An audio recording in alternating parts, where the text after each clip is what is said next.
notebooks. Do you still write all of your songs into your kind of big songbook that you've got? I didn't know you were going to say that, actually. I didn't know you were starting the interview up. Sometimes it depends. I'm becoming incredibly lazy, not with the writing, but with the writing, if that makes sense. I'll sit and write a tune, that's fine.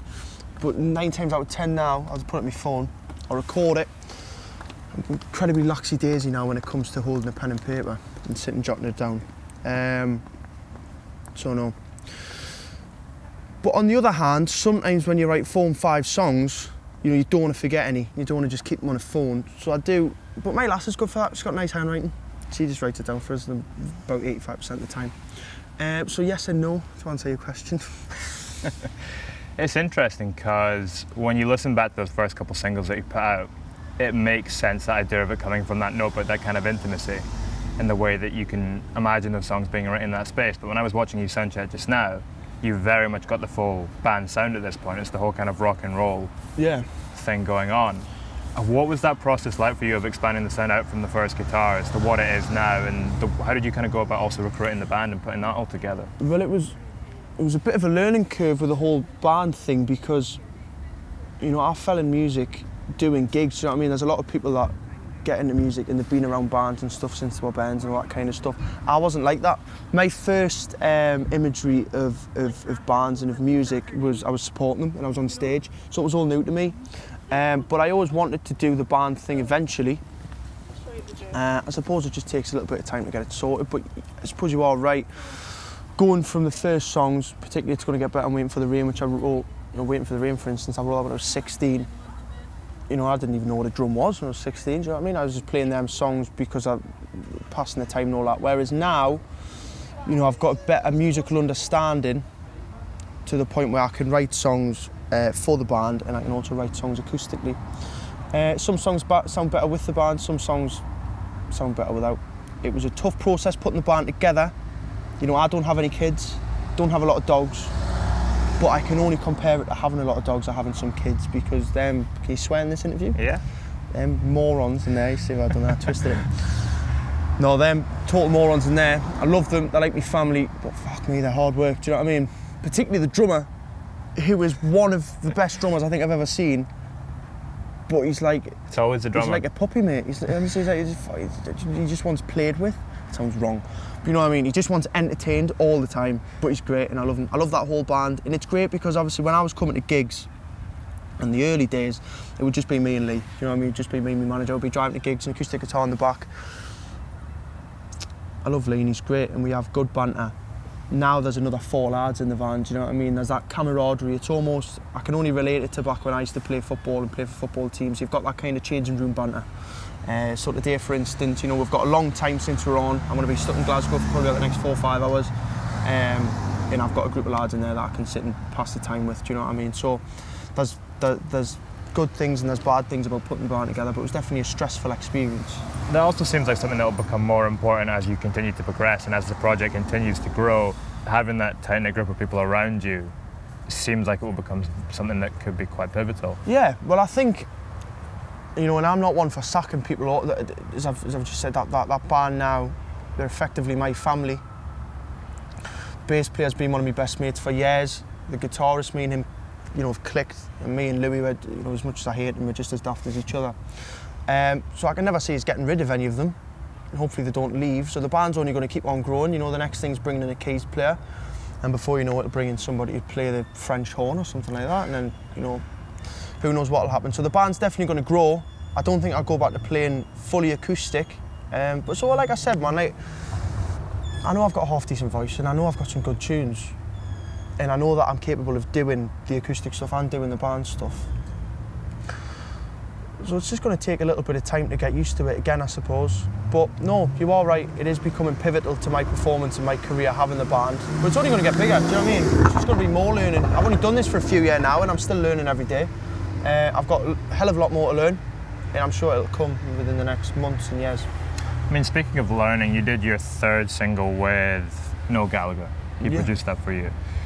What was an important lesson that you learned from him? What was something that you were taught during that process? Well, that's a great example of the musical maturity that I've had from, there's a couple of people at the gig tonight that seen me on my first ever tour back in 2019. And again, I was just doing it acoustically, just walking around. I wrote Where's My Family Gone just before that tour. Sitting in a hotel room, acoustic guitar, again, didn't even know what a drum was. So you'll see it tonight, the growth of that song, sitting in a hotel room, doing it acoustically, to how it's going to sound tonight with the beefed up guitars. It's a credit to Noel, one, because I learned an awful lot being in the studio with him. You know, musical knowledge and, you know, the whole growth and musical maturity and all that kind of stuff, which we've just touched on. And then it's also a credit to the band that I'm with as well, man. Like that song has grown so much and it's became such a special song. And again, it's a great example. I can do that song stripped back acoustically, and I can also do it with a band. Do you know what I mean? But Noel definitely had a big part of playing the sound of that track. And I think if I had done that song with somebody else, I don't think I'd be in the same position now. I think I'd probably still be doing acoustic songs, because it was only when I heard that song finished in the studio and you've got the guitar solo and you've got the drum beat and you've got the bass and you've got the keys and all that kind of stuff. It was only when I heard that back I thought, shit, I can't replicate this with an acoustic guitar. I need to put a band together. If I had have just went in the studio with a producer who said, right, we're going to play it to your strengths, you can play the guitar fairly decent, you've got a decent voice, it's a good song, let's do it acoustically, let's do it how you wrote it, I would have came out the studio and thought, right, that's how the song sounds, I'm just going to carry on doing acoustic gigs. So I think it was when Noel turned around and he put all the instrumentation on it that I thought, oh, I kind of need to get a band together to sort of put this out. And then the song's grown, I've grown. Well, I'm 6'2" now, do you know what I mean? Can't grow any fucking more. Why was that the song that you brought? Why did you bring that song in with him? Why was that the song you chose to work on in that space? It was his idea. So Where's My Family Gone was one of the best songs I had at that time. Waiting for the Rain had came out, and I needed something a little bit with a big chorus. It's going to get better. You know, it's a feel-good song. Waiting for the Rain. It's got a personal touch and it's acoustic. It's quite mellow and all that. It's calm music, if you will. Where's My Family Gone? It's got a big chorus, and that was probably the best song I had at the time. We didn't message Noel and say, Noel, will you produce this song? We messaged Noel and we said, can you recommend any producers that can do this song? And then he turned around and said, hey, do it. So as soon as he said that, we're going to jump straight on the bandwagon.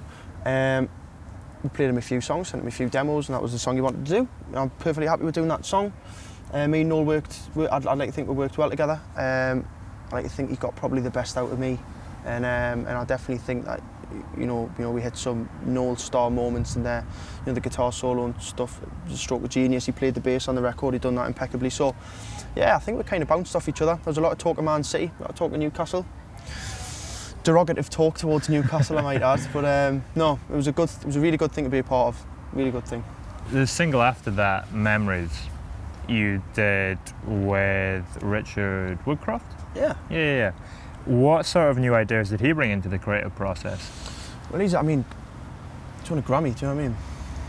Radiohead, such a talented engineer. Brilliant ear for music. And again, you know, we bounced off each other. When I was in the studio for the first two songs, I was incredibly naive. I'd never done anything like that before. I was a little bit nervous and all that kind of stuff. When we went in with Noel, it was very much, you know, you've done this, Noel. I haven't done this before. I'm gonna listen to you. I'm gonna take your advice. With me and Richard, we bounced off each other, man. And I've got a couple of more tracks to get done in the studio in the next couple of weeks, and unfortunately, he's not available to do them. But I would have liked to have worked with Richard again. We didn't just do Memories that session. We done another song, which is like the polar opposite of Memories. It's very beefed up. You'll hear it at night. It's the first song we play. But again, it's taken a little bit of a back step. You know, Where's My Family Gone? The big hook line bass and guitar solos and all that. And then Memories, again, it's one from the heart.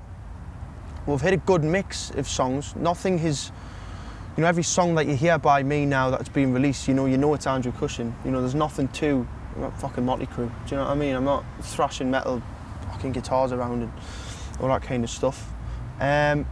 So again, we bounced off each other. It was brilliant to work with him. Had some great ideas. We've done it at Warner's studio. He's a talented bloke.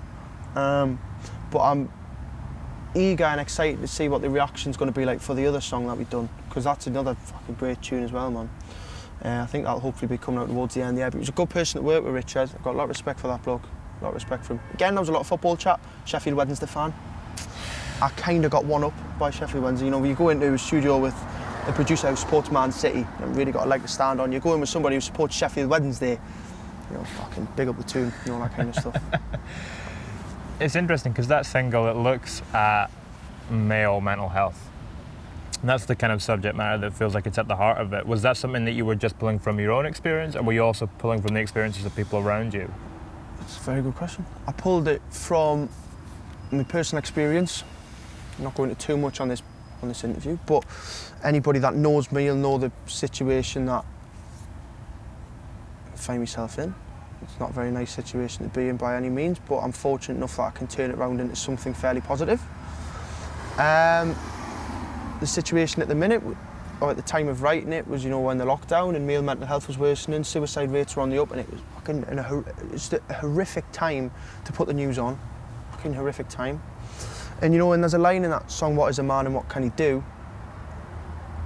Which still baffles me now, because if you break that line down, it's like, you know, that time you had men topping their cell and, you know, committing suicide and, you know, all this kind of stuff because they didn't really know their place or because they felt too much pressure. And it was, I don't know, I suppose that line, it was just a bit of a statement of, you know, men in society, we're not taught anything about protecting families or, you know, supporting people financially and physically and mentally. You know, that's just something we've got to learn. You know, if I was to go home tomorrow, in a 9 month down the line, me and my lass have a kid, you know, there's classes that my lass could go to learn how to look after a child. You know, you don't see very many men going to places and looking for, you know, you need to get a job and you need to do this and you need to be able to set aside this amount of money every month for nappies and you need to set this aside, do you know what I mean, for that. So I don't know, man, there was a lot of pressure on men at the time. I know a lot of people that are still under that kind of pressure and it's not nice, but yeah, I suppose it's a very truthful song and it's one from the heart, and as I say, I've pulled it from my personal experience and, you know, the experience of others, friends, family, and then, you know, stories that I've read online and things that I've seen in the news. Man, it was a dark, dark time, but, you know, we're gigs, people are smiling again, we're going to go out, we're going to have a good time, and hopefully a lot of pressure is going to be taken off men within the next fucking 400 years. That idea you spoke about of finding, I think you used the phrase finding your place, Yeah. kind of in the world. What role has music played in doing that for you? Without music, I haven't got a clue where I'd be, man. I was, you know, when I first started doing the whole music thing, as I say, I fell into it, skint, never had a pot of piss in, to be truthfully honest, and I used to go play darts on a Friday night at the social club, and, you know, I think I'd have £3 in my back pocket, and, you know, I'd walk home and couldn't really afford to get a drink. You know, and it's hard, man. And it was, but you ain't even bothered. You just do it. You know, that's just the life that I got dealt. Give a shit. You know, people have had worse. People have had better. Music pulled me out of a dark period, particularly with the situation that memories arose from. An incredibly dark period. I don't know where I'd be without music, man. I wasn't very good at anything else. I was all right at football. I remember when I left school, one of the teachers wrote on me T-shirt, "Just get a fucking job." And I was like, what does that mean? You can make a lot of money, Andrew, if you go and get yourself a 9-to-5 job, start up as a labourer and work your way up.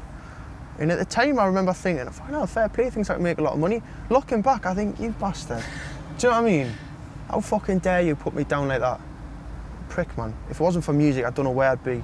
Music's been a saving grace for me, and it's been a saving grace for my family as well, because, you know, there's a couple of people in my family that I know, although they'll never admit it, are only around and sticking around and, you know, being strong because of some of the songs that I've done and that I've played for them. And music's an inspiring thing, man, isn't it?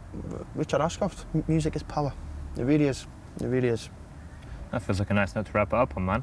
Thank you very much. Fair play. Thank you very much for having us on.